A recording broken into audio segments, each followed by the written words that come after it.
2 রাকাত নামাজ পড়াকে আপনার আমার উপর ফরজ করে নেন, যদিও এটা ফরজ না, ফরজ করে নেন, কারণ ওই সময় দোয়া যেগুলো করা হয় আল্লাহর কাছে একদম সরাসরি কবুল হয়। আপনাদেরকে আমি একজন মনীষীর কথা খালি বলবো, ইমাম বুখারী রাহিমাহুল্লাহ, নাম শুনেছেন আপনারা? তার কিতাব কিয়ামত পর্যন্ত ইনশাল্লাহ পড়ানো হবে, ওইটা না পড়ে কেউ আলেম হয় না, তাই না বিষয়টা? তিনি যে একসময় অন্ধ ছিলেন আপনারা কি জানেন? তিনি যে একসময় চোখে দেখতে পারতেন না, আপনারা কয়জন জানেন?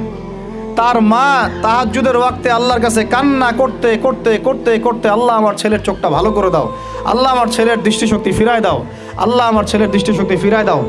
মায়ের এই দোয়া আল্লাহ পাকের আরশ পর্যন্ত পৌঁছে যায় অলৌকিকভাবে, মিরাকুলাসলি। ইমাম বুখারী রাহিমাহুল্লাহ সকালবেলা উঠে চোখে দেখা শুরু করেছে।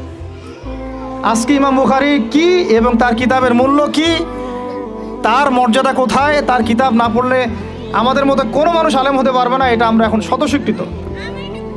কিভাবে হয়েছে ভাই বোনেরা? দোয়ার মাধ্যমে।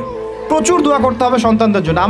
আমি যতবার বাইতুল্লাহ যতবারই জিয়ারত করেছি, তাওয়াফ করেছি, প্রত্যেক তাওয়াফে আমি সবসময় দোয়া করি আমার ছেলে মেয়েদের জন্য। আল্লাহ আমার ছেলে ওসমানকে ওসমান রাদিয়াল্লাহু আনহুর মতো বানাও, শর্টকাট দোয়ার কি। আমার ছেলে মেয়ে মারিয়ামকে মারিয়াম আলাইহিস সালামের মতো বানায় দাও। আল্লাহ আমার মেয়ে আয়েশাকে আয়েশা রাদিয়াল্লাহু আনহার মতো বানায় দাও। আল্লাহ আমার ছেলে ওমরকে ওমর ইবনে খাত্তাবের মতো বানায় দাও। আপনারা এভাবে দোয়া করতে থাকবেন। দোয়া কবুলের সময়গুলো খুঁজে খুঁজে বের করে দোয়া করতে থাকতে হবে ইনশাআল্লাহ। বাবা মার দোয়া আল্লাহ পাক ফেলবেন না ইনশাআল্লাহ।